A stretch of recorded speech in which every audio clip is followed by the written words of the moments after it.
Olá, corredores e corredoras, sejam muito bem-vindos ao episódio 8 do Quilômetro 41, o podcast do Corredor Amador. Meu nome é André Moraes, sou médico e corredor amador, estou aqui com Murilo Groschitz, treinador de corrida e corredor amador, e o nosso convidado, Thiago Marinho, médico, cardiologista, hemodinamicista, também corredor amador. Tudo bem, pessoal? Tudo certo. Fala, André. Fala, Thiago. Prazer estar aqui com vocês. E hoje, André, recebendo o nosso segundo convidado, né? Fala aí, Thiago, como você tá? E aí, pessoal, tudo bem? Tô bem. Primeiro, agradecer aí o convite, ouvir os episódios anteriores que vocês fizeram. Achei muito legal aí a ideia. Tá bem bacana. Ouvi o do Marcelo, que é meu amigo aí também. Obrigado pelo convite. Espero que a gente faça um episódio bacana aqui também e tirar a dúvida do pessoal. Maravilha. A ideia aqui é trazer a experiência do Thiago como corredor, que já tem uma experiência aí, que dá para dizer, já correu Major, já correu mais de uma maratona, então tem uma história legal para compartilhar. E falar um pouquinho também da Maratona de Boston, né, que é uma das Majors mais desejadas, uma das mais difíceis aí para a gente conseguir participar. E queria começar justamente pedindo para o Thiago falar um pouquinho da história dele na corrida, como que começou, da onde que veio a ideia, como que se apaixonou. Conta um pouquinho pra gente, Thiago. Beleza. Então, eu sempre fui do futebol, né? Meu esporte de base, assim, da minha vida, não foi a corrida. Eu sempre corri como um esporte secundário para ajudar no futebol. Eu treinava futebol de campo, futebol de salão, durante a faculdade. Eu sou mineiro, sou de Juiz de Fora, né? E lá mas sempre mantive a corrida. Corria à noite, final de semana, para melhorar o condicionamento. Eu mudei para São Paulo em 2012 para fazer residência, e a partir daí que a corrida foi ganhando um destaque maior aí na minha vida. O futebol foi ficando cada vez mais espaço. Aqui em São Paulo não é tão simples manter uma rotina de jogar futebol, né? Coisas eram mais longe, chegava lá às vezes não tinha, é um pouco mais caro do que lá em Minas, e cada vez mais a corrida foi ganhando espaço. Durante a residência ainda, eu vim para cá em 2012, em 2013 eu fiz minha primeira São Silvestre, aí. Corria totalmente raiz ali, né? Só tinha meu tênis, acho que eu pegava meus tempos no celular, se eu não me engano, né? E aí, mas foi uma experiência bem legal, e desde 2013, os anos seguintes, ainda jogava um pouquinho de bola, mas sempre mantendo as corridas, geralmente de 10 quilômetros, e a partir de 2018 que a corrida entrou de vez aí na minha vida. Com influência de amigos, Marcelo foi um amigo aí que me influenciou bastante, eu comecei a me preparar para fazer meias, ainda correndo sozinho, com orientação só do que eu lia na internet, sem nenhum tipo não participava de assessoria. Fiz algumas meias em 2018 e minha primeira maratona foi em 2019, e foi a maratona de Buenos Aires, né? Nessa época... Para essa maratona... Não, desculpa, pode falar. Interromper. Nessa época você estava na residência ainda ou tinha terminado? Porque é sempre uma fase difícil, assim, de treinar para grandes distâncias, né? Eu terminei em 2018. A minha primeira maratona, coincidência ou não, acho que não, né, André? Provavelmente foi logo após eu terminar a residência. Passei até um pouquinho mais de tempo livre aí, tempo de qualidade, pude me dedicar mais às coisas que eu queria e acabei correndo Buenos Aires em 2019. Foi minha primeira maratona. Eu entrei na assessoria um ano antes, então fiz um preparo aí, eu acho que é adequado, pelo menos na minha cabeça aí. Fiz algumas meias, fiz os treinos longos, e 2019, Buenos Aires foi a primeira experiência. Como é que foi essa experiência? Eu sei que não é o objetivo do episódio, mas acho que vale a pena, assim. Primeira maratona, eu sempre tenho curiosidade de saber, assim, como é que foi? Foi traumático, foi bom, né? Terminou querendo mais ou terminou traumatizado? Assim, o ciclo foi muito diferente das últimas. Eu corria quase sempre sozinho. Eu lembro que meus treinos longos, eu descobri a USP nesse momento aí, passei na USP, só que eu ia geralmente mais tarde, não sabia que o pessoal corria tão cedo, quase de madrugada aí, né? Eu lembro quando eu fui fazer um dos meus treinos mais longos, um daqueles treinos de 32 quilômetros, logo antes da maratona, eu fiz um plantão e fui do plantão para lá. Então eu cheguei na USP, devia ser umas 7h30 da manhã, assim. Eu fui terminar esse treino lá o sol já rachando lá na cabeça. O pessoal da assessoria já tinha ido embora, procurou uma água lá para eu tomar. Mas foi bem bacana, assim. Foi um aprendizado lento, contínuo. A maratona foi uma maratona legal. Buenos Aires é uma... Eu vi que o André também fez a primeira em Buenos Aires, se eu não me engano, né? Isso aí. Buenos Aires é uma maratona boa, clima bom. Eu fiz em 3 horas e 28, que era... Meu objetivo era fazer abaixo de 3h30. Então, saí feliz. No dia, fiquei morto, mas passou uma semana, eu já estava procurando uma próxima aí. Eu lembro que eu tive até febre no dia da minha primeira maratona. Mas antes ou depois? Depois. Caramba. Deu uma bela de uma baqueada ali. Sim. Mas já saí com a vontade, passou 2 dias, já estava procurando uma nova prova. Acabou que eu demorei para fazer a segunda maratona, porque eu corri em 2019, né? Chegou em dezembro de 2019, né? Veio o Covid. E aí, pra gente aqui, o Covid chegou em março de 2020, né? E fiquei um tempinho aí sem correr. Fiquei 2020, era aquela coisa, você era quase um clandestino, quase um criminoso, se você fosse na rua correr. Aí tinha época que eu ia, colocava aquelas balaclava, parecia um bandido mesmo, né? Correndo com um pano no rosto ali, em volta do Ibira, porque o Ibira tava fechado. Eu lembro a primeira vez que eu fui correr durante a quarentena também, assim, levei alguns bons dias, semanas, para tomar coragem para ir correr, assim, né, na rua, só fazer exercícios dentro de casa, e aí cometi o erro de colocar uma máscara de pano, e minha sudorese é muito intensa, né? E aquilo grudou na minha boca de um jeito que eu não conseguia respirar. E eu lembro que eu estava correndo, assim, era um dia de manhã, na Avenida Indianópolis, no bairro ali da São Judas, Saúde, vazia, avenida vazia. E eu tinha medo de tirar um pouquinho a máscara e respirar o ar puro, porque eu falei, meu Deus, acho que eu vou pegar a Covid aqui. Não, deixa eu colocar de novo. E eu não tirava, assim, foi uma coisa realmente bem maluca. Uma época de muito medo, muito desconhecimento, né? E aí, fiquei nesse treino irregular, 2020. 2021, eu cheguei a me inscrever para Berlim, só que ainda estava naquela época, não sabia se ia, acabei cancelando, não fui. Na verdade, eu cheguei a fazer inscrição, mas não fui. Não sabia se ia conseguir viajar, os aeroportos estavam fechados, acabei não me planejando. Fui voltar a correr só em 2022, assim, uma prova, uma maratona, que aí foi Porto Alegre. A minha segunda maratona foi em junho de 2022. Já foi um momento a gente estava mais tranquilo quanto ao Covid, consegui fazer um ciclo melhor e aí corri Porto Alegre em 2022. Né? E foi em Porto Alegre que você conseguiu a tão sonhada classificação para Boston, é isso? Já fazendo o link. Isso. Como é que foi essa prova? Eu tive que... Foi uma prova... Os meses anteriores foram meses bons para mim, assim, em termos de trabalho. Eu estava com a rotina mais encaixada. Estava fazendo bastante fortalecimento também, acho que foi uma coisa importante aí para mim. Eu sempre tive essa ideia aí de correr Boston, tinha meio esse sonho. E só que era um gap grande aí, né? 3h28. Eu estava aí em 2022 com 37 anos. Eu teria que fazer no mínimo abaixo de 3h05, né? Baixar 23 minutos. Só que estava alguns meses já correndo, estava tudo encaixado, acabou que eu fiz 2h59 em Porto Alegre. 2h59,26, eu baixei quase 30 minutos aí. É espetacular. Tudo bem que foi 30 minutos com 3 anos de intervalo, né? Se tivesse não tido Covid, provavelmente ia ter sido uma coisa mais progressiva, né? Provavelmente eu ia ter feito 3h20, 3h10, nos anos seguintes até chegar em Porto Alegre, né? E, Thiago, me diz uma coisa, assim, eu como treinador tenho essa curiosidade, né? Porque você teve uma diferença de tempo entre as duas maratonas iniciais, né? Buenos Aires e Porto Alegre, uma diferença de tempo muito grande.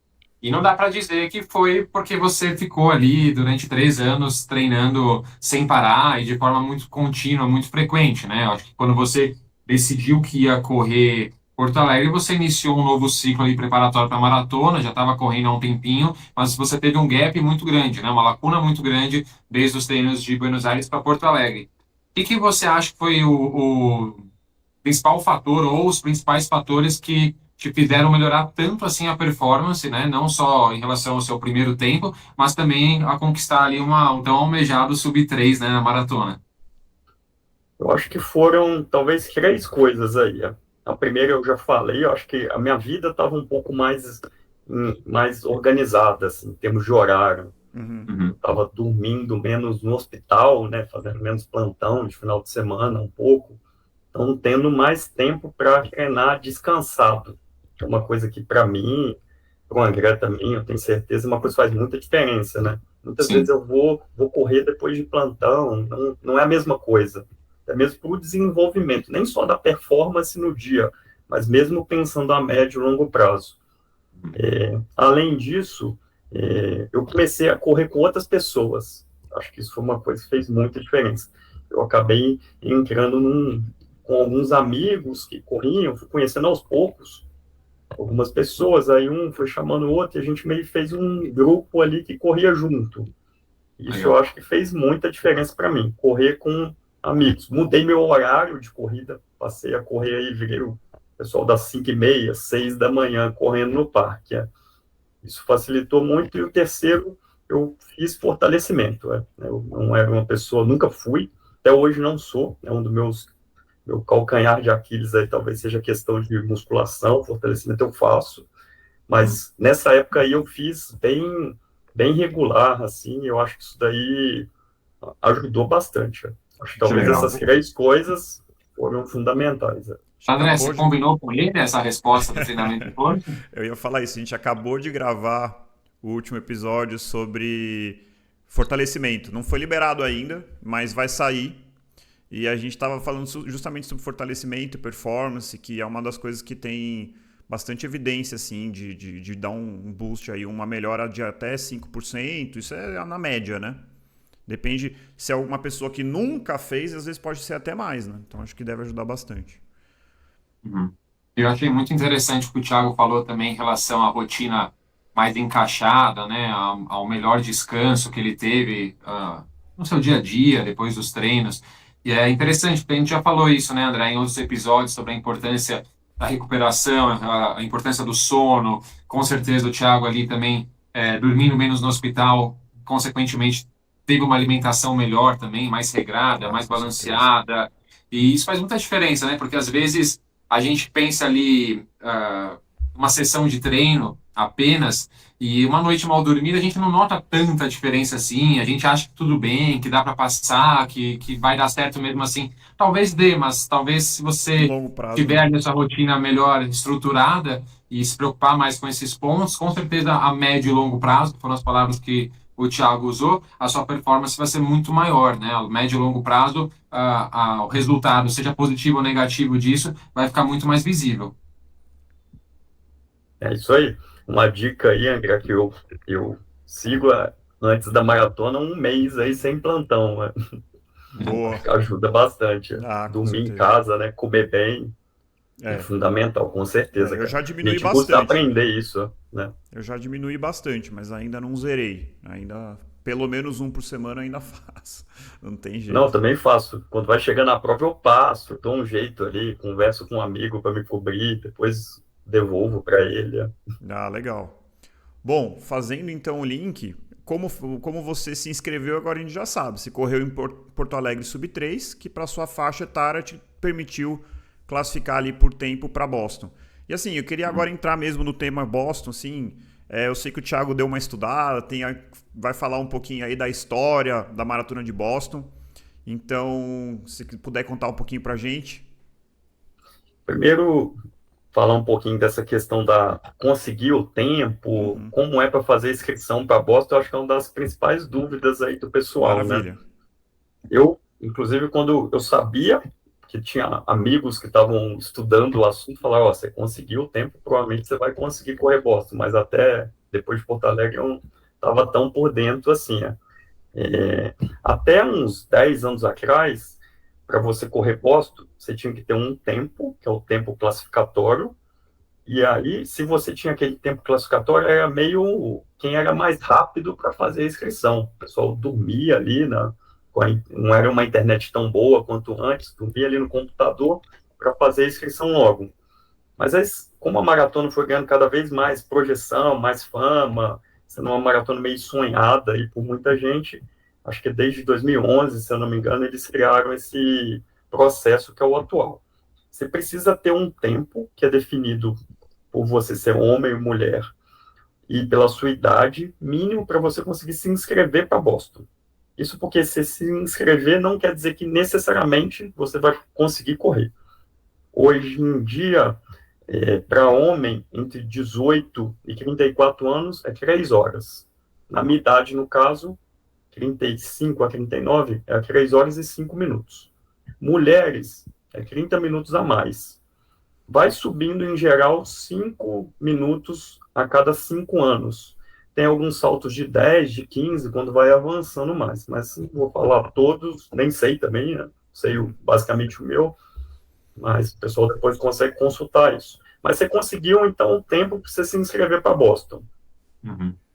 Acontece que tem, além da classificação, tem um corte. O que é o corte? Eles pegam entre 35 e 39 anos masculino, que é o meu caso. Se passou o número de inscritos para o número de vagas naquele grupo, eles cortam os mais lentos.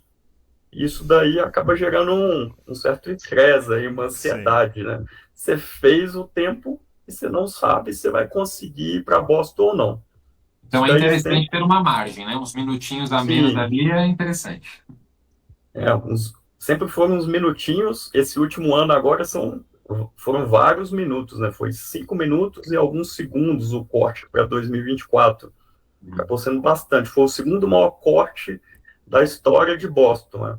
O maior corte tinha sido 2020, não teve a maratona por causa da Covid. Teve a maratona só virtual. Foi o único ano que não teve a maratona presencial. 2021, eles diminuíram para 20 mil vagas. Em geral, são 30 mil vagas. Então, isso acabou elevando o corte em 2021 para quase acho que são 7 ou 8 minutos. Entendi. Então, se você correu, a minha situação, 3 e 5, teve um corte de 5 minutos, você vai ter que ter corrido abaixo de 3. Então, é bom você ter essa gordura aí para você queimar. Todo ano muda. Esse ano foi um corte maior. Em geral, eram 2, 3 minutos. Isso tem Teve piorado? 2 anos que não teve. Esse ano foi o pior. Se a gente considerar que o ano de 2021 não foi um ano igual aos demais, porque teve menos vagas, né, 20 mil contra 30 mil, esse foi um ano que teve o corte maior. Então, vamos ver qual vai ser o próximo capítulo aí, 2025. Se continuar assim, acredito que se continuar passando de 5 minutos o corte, se bobear, daqui a alguns anos eles vão aumentar o tempo, vai ser mais rápido, vai ser necessário você ser mais rápido para se classificar. Para evitar também cortar tanta gente, que gera uma frustração ali para a pessoa, né? Isso me deu uma curiosidade, Thiago, assim, que assim, a outra solução seria aumentar o número de participantes, assim.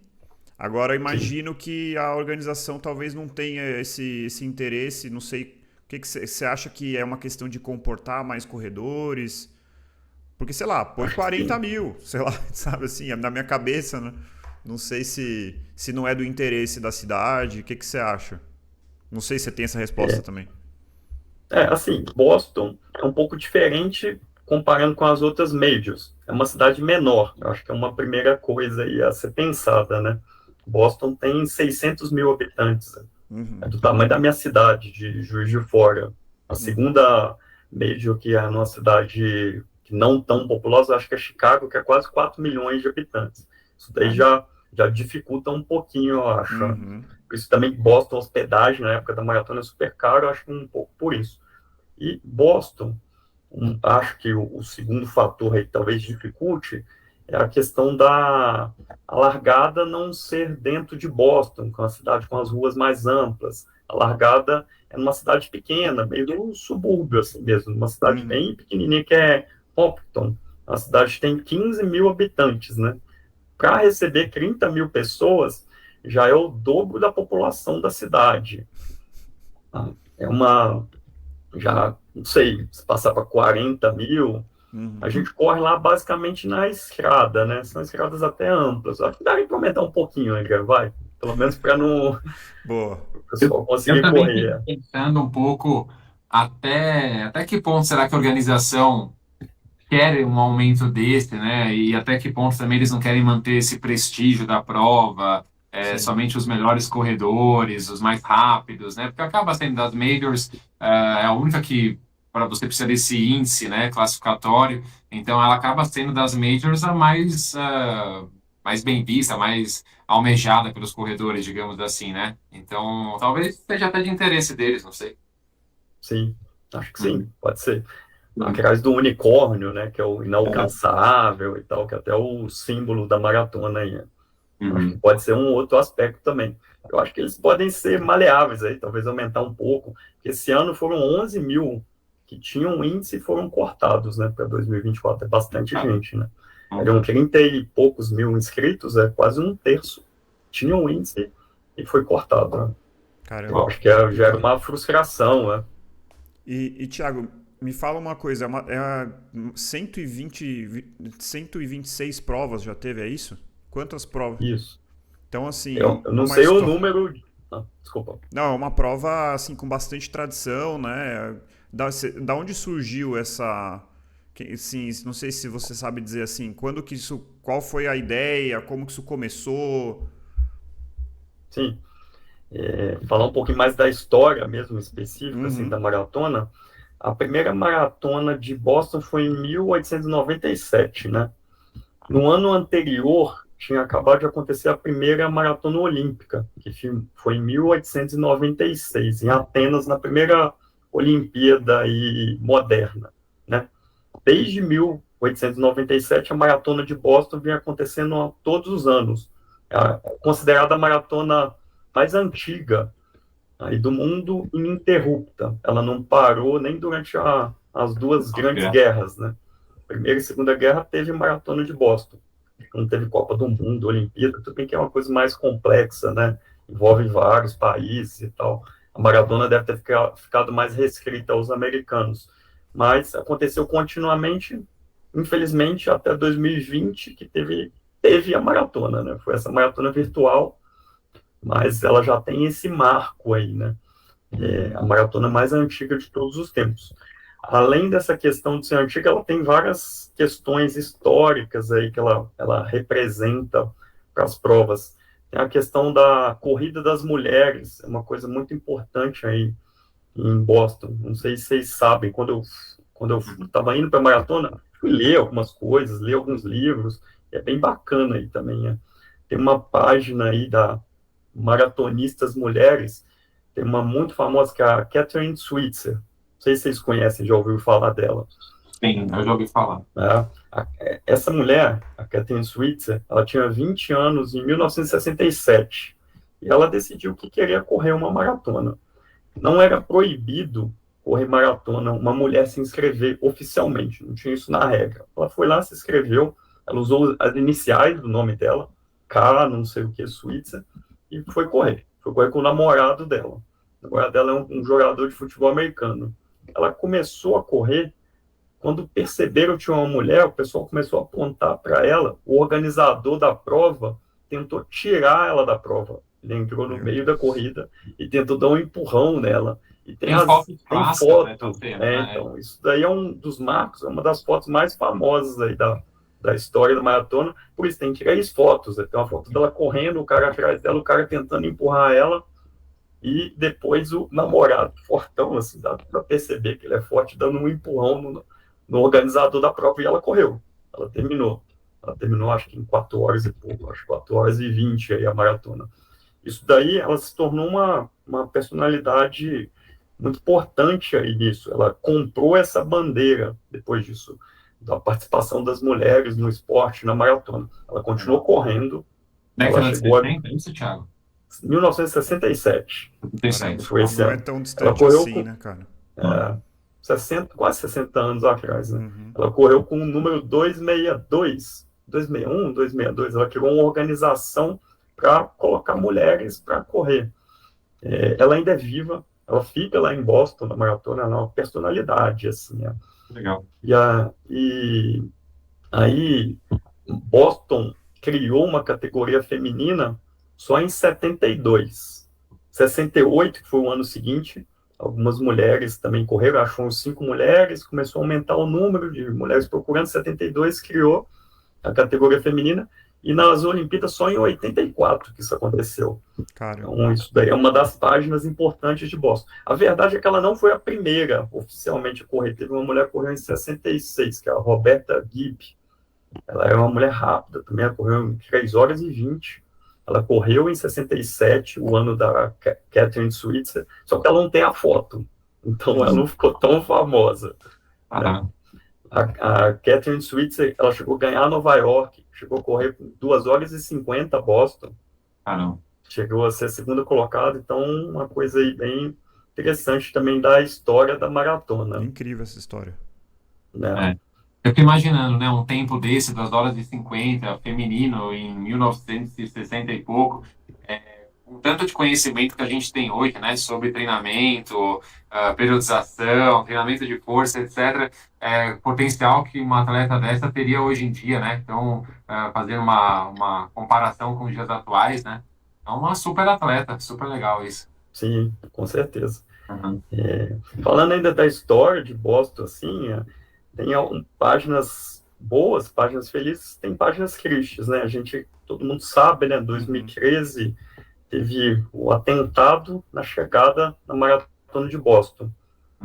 Esse atentado, assim como na verdade a maioria dos atentados, acabou dando mais força para a maratona. Criou o Strong Boston. O ano seguinte ao atentado foi um ano com mais inscritos para fazer a prova.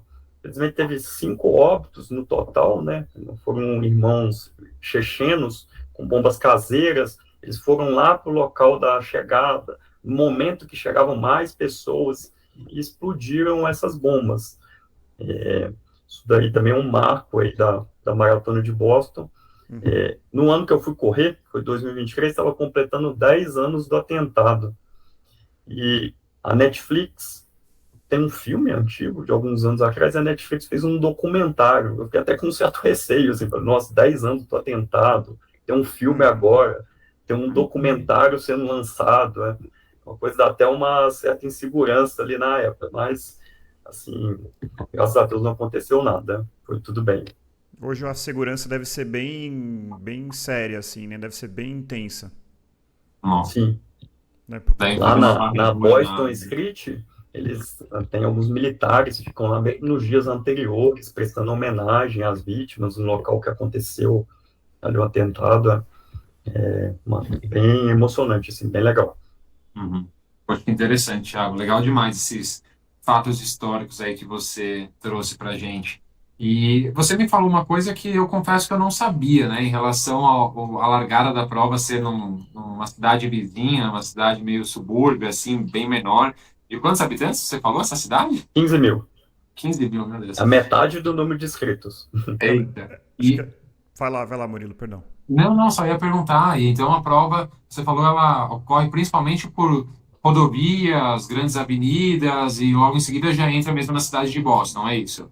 Na verdade, não, né? Ela vai passando por várias cidades, né? A chegada que é em Boston. Isso. Fala aí, Thiago.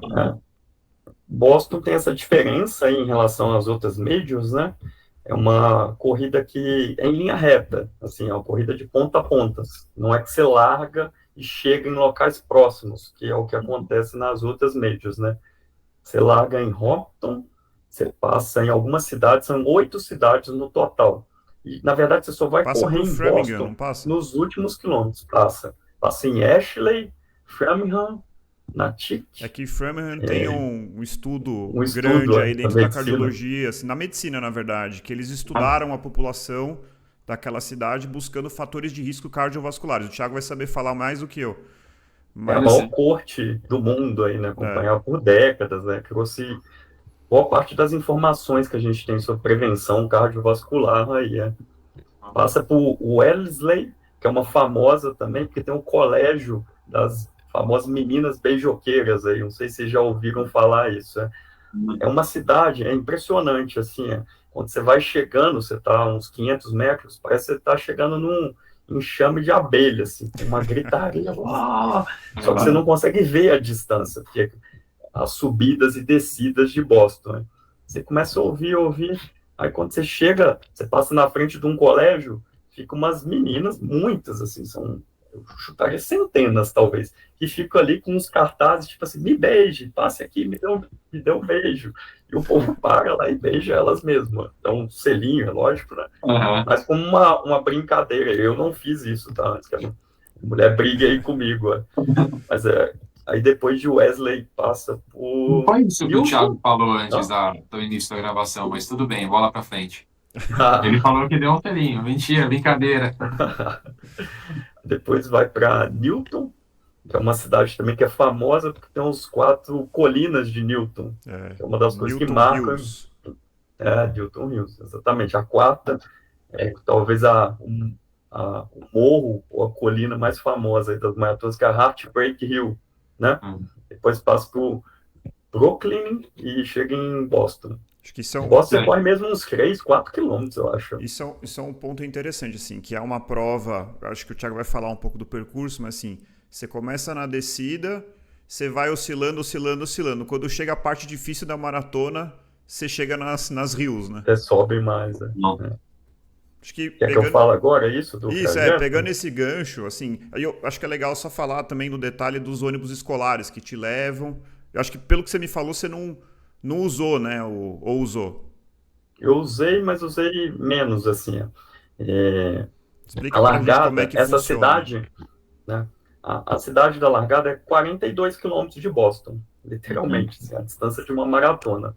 Então, se você está hospedado em Boston, tem um parque na cidade, lá tem centenas daqueles ônibus escolares tradicionais americanos, assim, amarelinhos, e você vai chegar lá de madrugada, no começo da manhã, a largada não é tão cedo, na verdade, a largada geralmente é 10 da manhã, e os ônibus vão te levar até a largada. E você vai correr da largada até Boston novamente. Eu fiquei num local mais próximo à largada, uma cidade próxima, chama Milford, eu acho que era uns 10 quilômetros da largada. Mas você não consegue chegar de carro até a largada mesmo, então eu parei no estacionamento pertinho e lá também tem ônibus para levar as pessoas que optam por fazer isso. Acabei indo com alguns amigos que já tinham ido e eles são mais experientes que eu, mais rápidos que eu, eles estavam muito com foco assim da corrida, então nem quiseram ficar necessariamente em Boston, a gente ficou numa cidadezinha mais próxima. Também tem a questão do valor, por ser uma cidade menor, uma cidade mais estudantil, assim, a hospedagem em Boston é uma das mais caras dos Estados Unidos, né?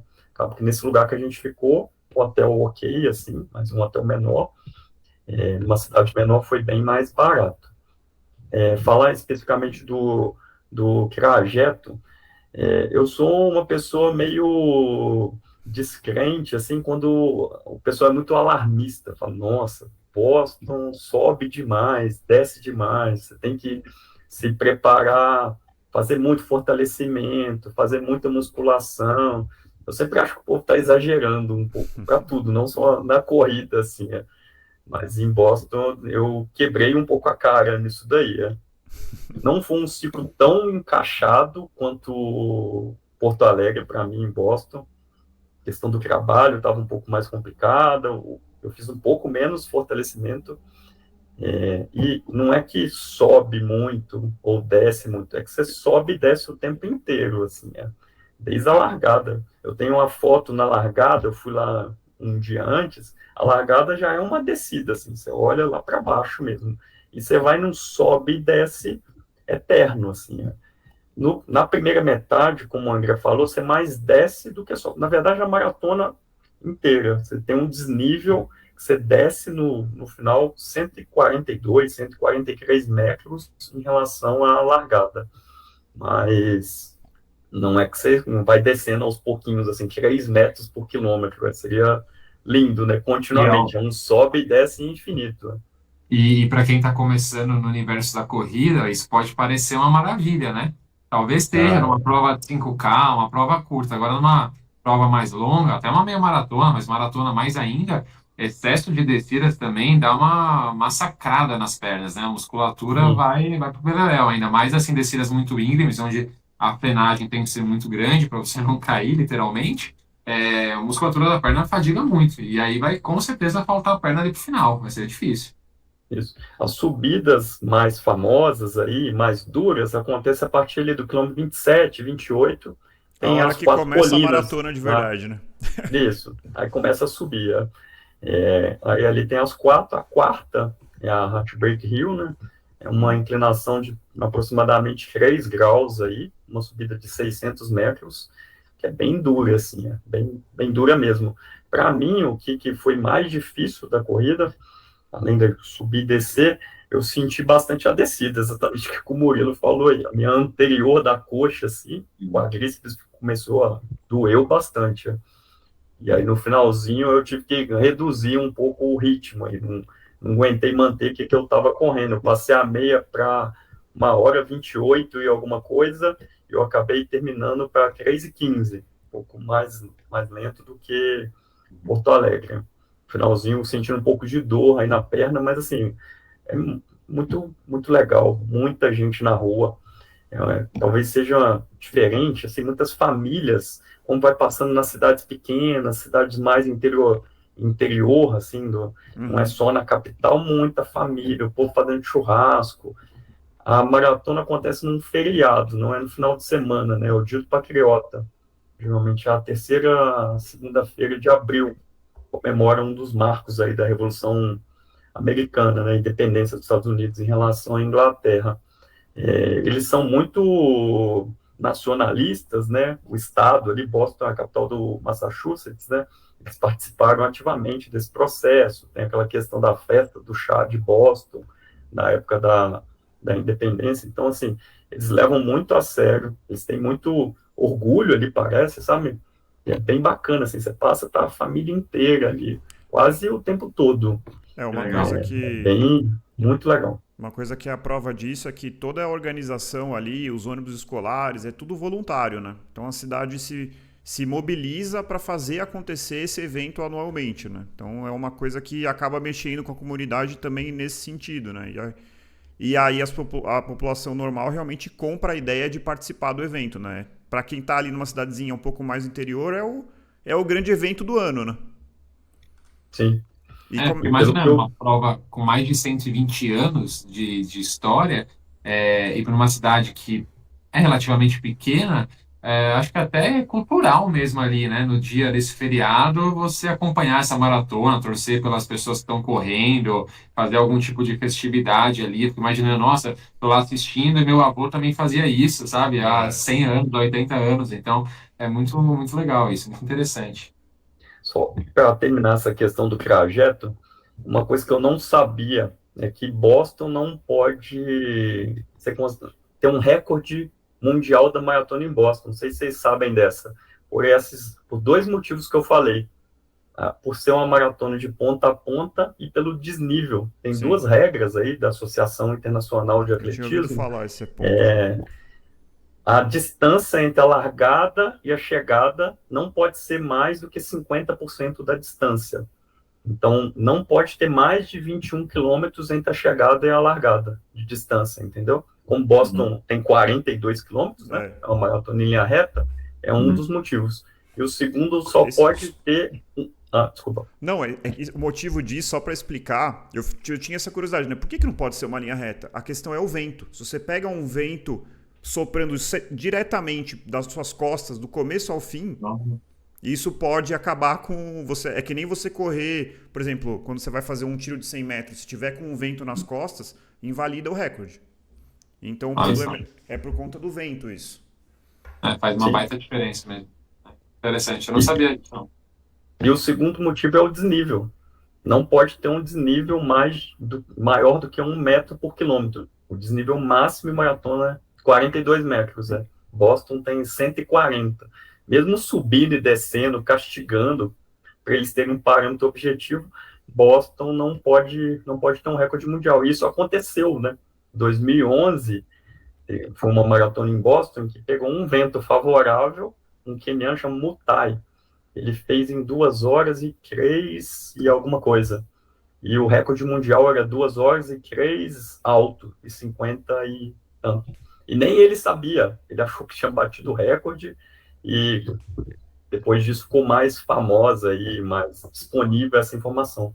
Não é contada, ainda é o recorde de Boston, né?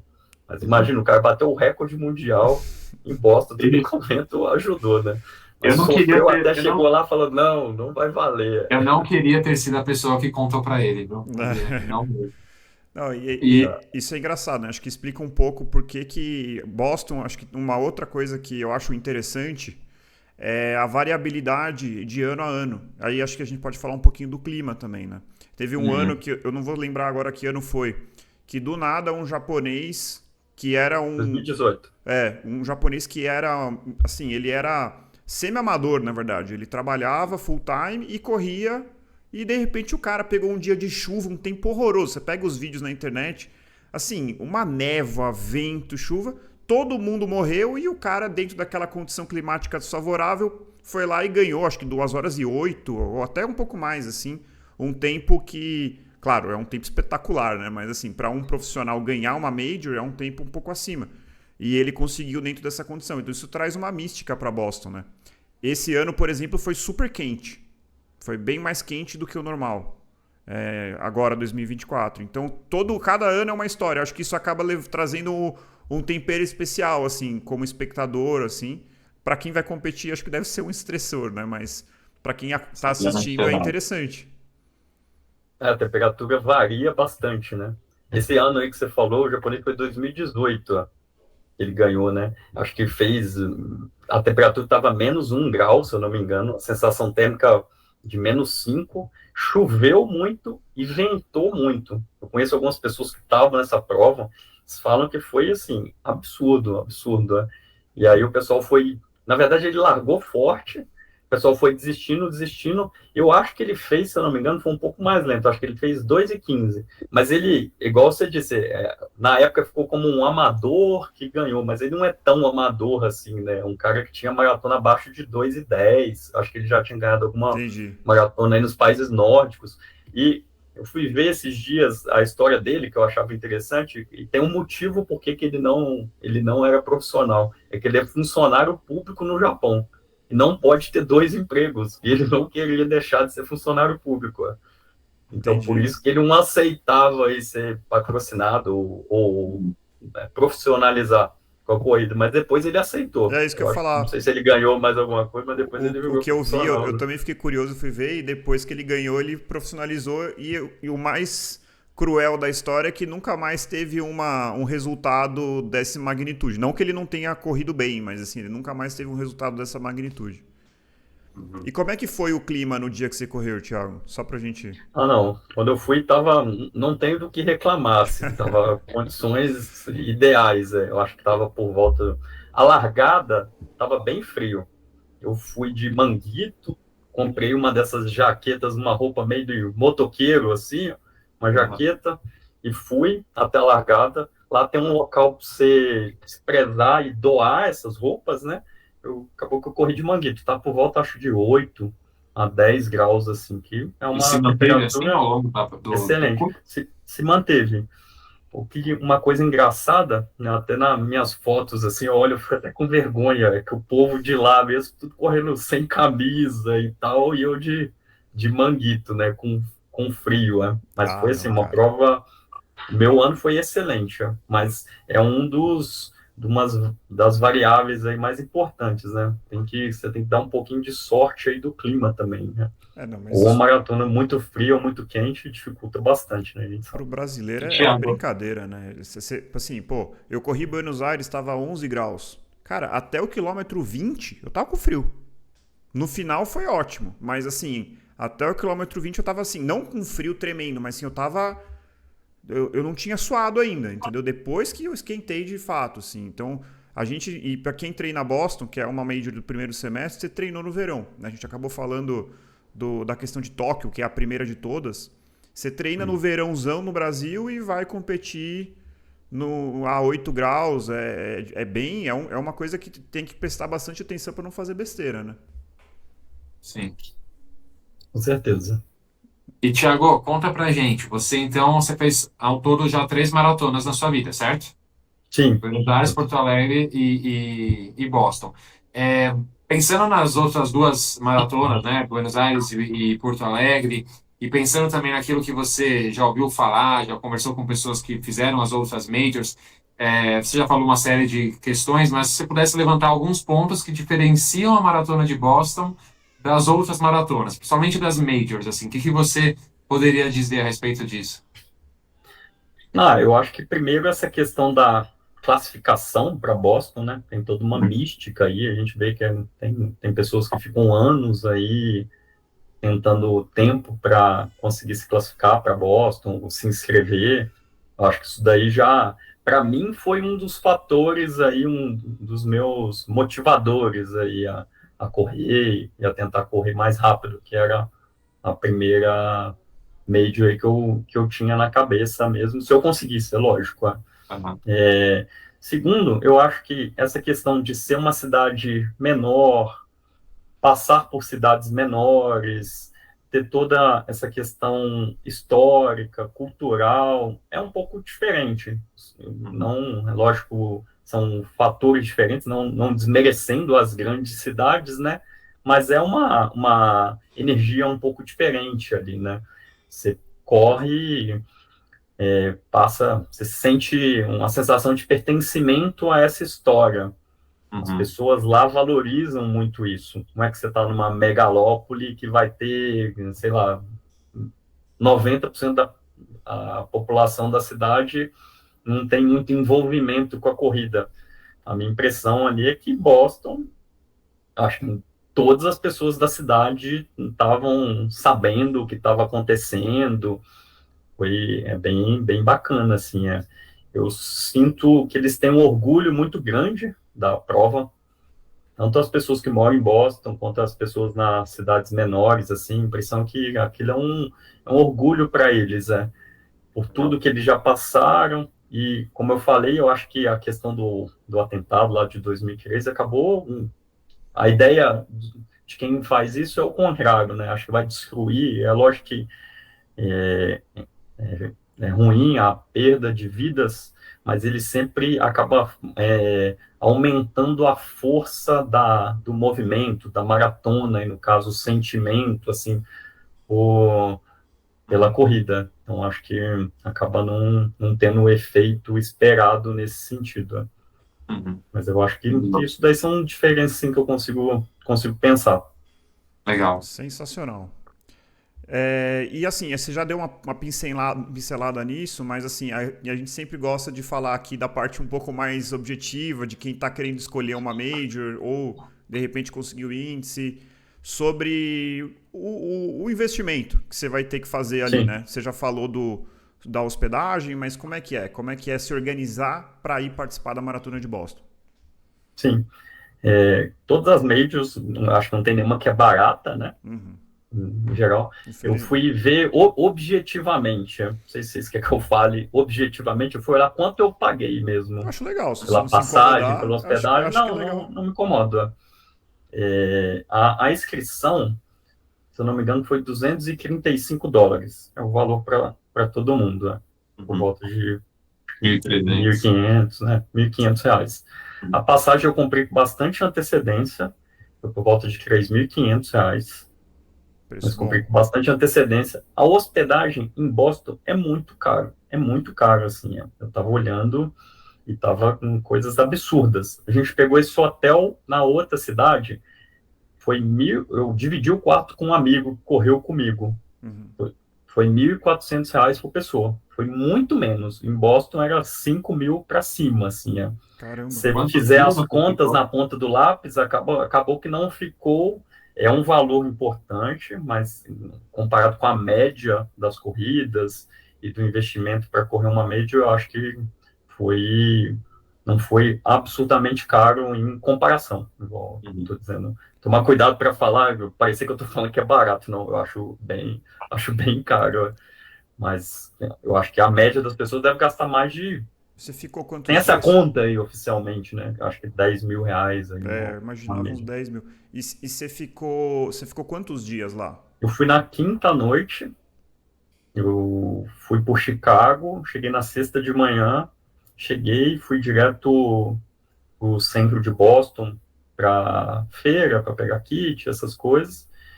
Aí fiquei sábado, domingo, corri na segunda e voltei na terça.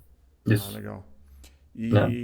E essa passagem, você falou que foi pro Chicago, você parou em Chicago, pegou outro avião e foi? Como é que foi, assim? Isso. Quantas horas de Não, viagem ao todo? a ida, eu não lembro exatamente o número de horas, mas foi escala de por volta de 2 horas em Chicago na ida e a volta, a escala foi em Washington, também 2 horas. Não foram escalas longas, não, né? Eu acho que a questão do hotel fez diferença pro valor para gente. Foi uma escolha nesse sentido, né? A gente passou os dias anteriores, sexta, ficou o dia em Boston e depois era quase 1 hora para chegar lá, né? Você sair da É, tem cidade, essa, pegar a essa... estrada, Uhum. aí ia à noite para casa, comia lá próximo. Sábado a gente foi na cidade de novo, o pessoal correu aquela prova mais curta, se não me engano, Boston é de 8 quilômetros. Acho que é 5. Uma prova que tem no sábado, é 5. Acho que é 5K. Eu não corri, mas a gente ficou o dia, foi num jogo de basquete, tinha jogo um dos playoffs, é Boston Celtics e Atlanta Hawks, é no TD Espetacular. Garden. Eu adoro basquete, Não. Tem que aproveitar, foi pô. um sonho aí, eu já estava lá, né? Hum. E aí jantamos e fomos para casa. Domingo a gente ficou lá o dia inteiro, né? Aquela véspera Descansando. Correu e da ficou. prova, né? Não, a corrida é segunda, Ah, né? não, perdão. Mas aí na Ah, segunda, que eu tô pensando aqui sobre a vantagem e desvantagem de você ficar perto da sim, largada, porque assim, pô, super conveniente na largada, mas assim, na chegada, você sai da maratona, quer tomar um banho, como é que vocês tem fizeram? que ir lá, né? Como que é a Eu logística, né, para tava voltar com pro... eu mais 4 pessoas. A Aham. gente alugou 2 carros. Isso foi uma coisa que talvez viabilizou um pouco a logística.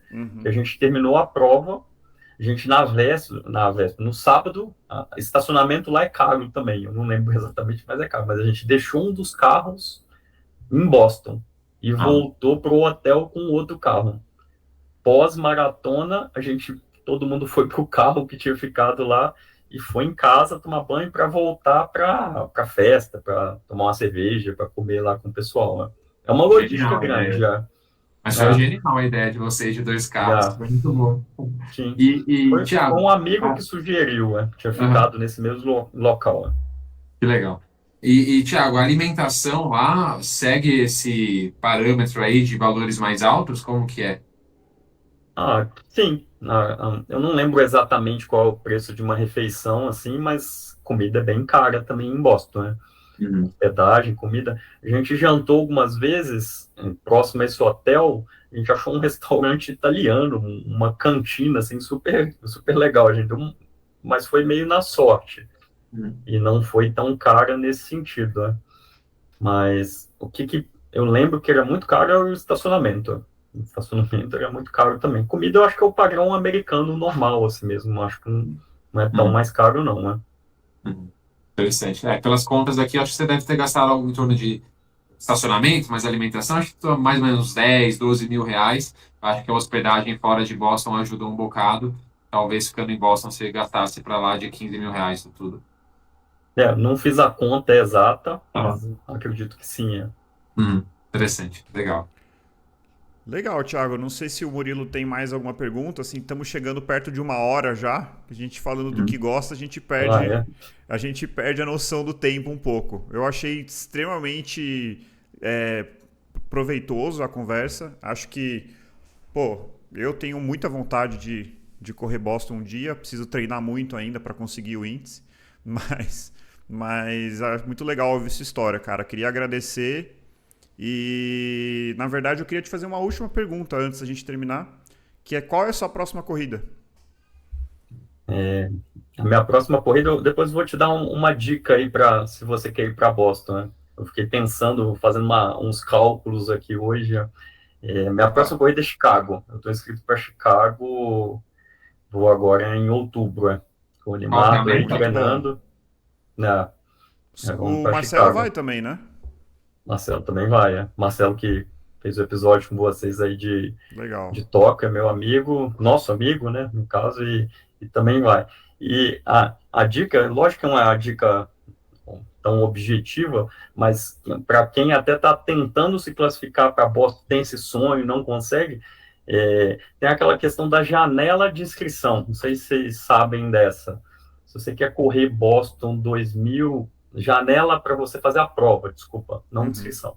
Se você quer fazer a prova em 2025, você vai ter de setembro de 2023 até setembro de 2024 para você fazer uma prova que seja válida. E a sua idade que vai ser utilizada vai ser a sua idade no dia da corrida. Tá. Para quem faz aniversário no começo do ano, logo antes de Boston, isso pode fazer uma grande diferença para todo mundo, né? Mas, por exemplo, você está no meio da sua faixa, você está com 38 anos, eu não sei exatamente sua idade. Eu tô com 35. Então, mas quem está no meio, se fizer uma prova logo depois que abriu a inscrição, vai chegar na época da maratona, vai estar com 40 anos, vai ganhar 5 minutos ali de desconto, entendeu? Então, às vezes compensa quando... É lógico que não para todo mundo, né? Você não vai... Esse não é o nosso objetivo, lógico. Mas para quem tem um sonho de correr, tá batendo na trave, não tá conseguindo, às vezes é uma coisa aí para a pessoa considerar. Legal. Não, com certeza. Eu penso assim, eu ainda preciso correr uma prova um pouco mais perto de Boston, assim, em termos de tempo, né? Para pensar se eu consigo fazer tentar de fato, assim. Acho que é aquela coisa, focar no processo, sabe? Assim, não tanto no resultado, assim. Focar no processo, no treino, acho que esse é o caminho que eu tô tentando, né? Vamos ver o que vai acontecer. Tô inscrito para a Maratona de Porto em novembro, vamos ver. Eu acho que é o certo, né? O certo é isso aí.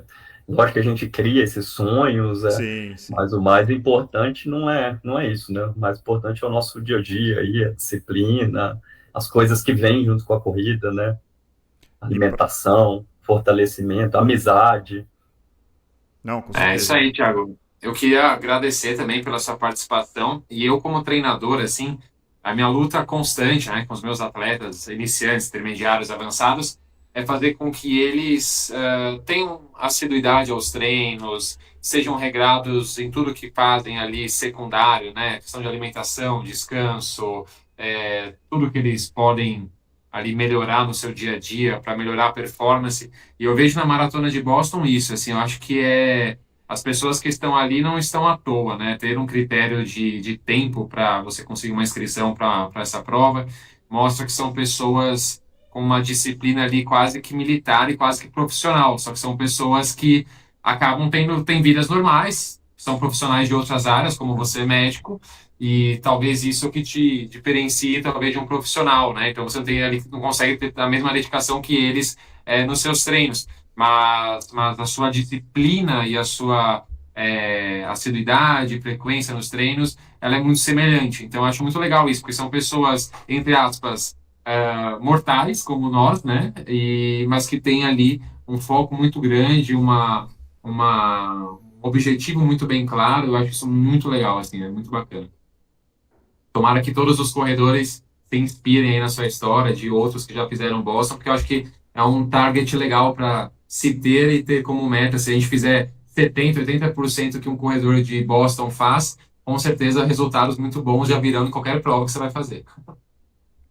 Legal demais, isso aí. Beleza, Thiago. Bom, já estendo o convite para uma próxima aí, a gente pensa num novo tema, e aí quem sabe a gente faz depois que você e o Marcelo correrem em Chicago, a gente faz uma de vocês dois aqui ao mesmo tempo, acho que seria legal. Beleza? Só chamar, tamo aí. Maravilha. Obrigado, Thiago. Obrigado, Murilo. Obrigado, gente. Obrigado, Thiago. Obrigado, André. Valeu. Então é isso, corredores e corredoras, encontre o seu motivo para continuar correndo e nós nos encontramos no próximo quilômetro 41. Até lá!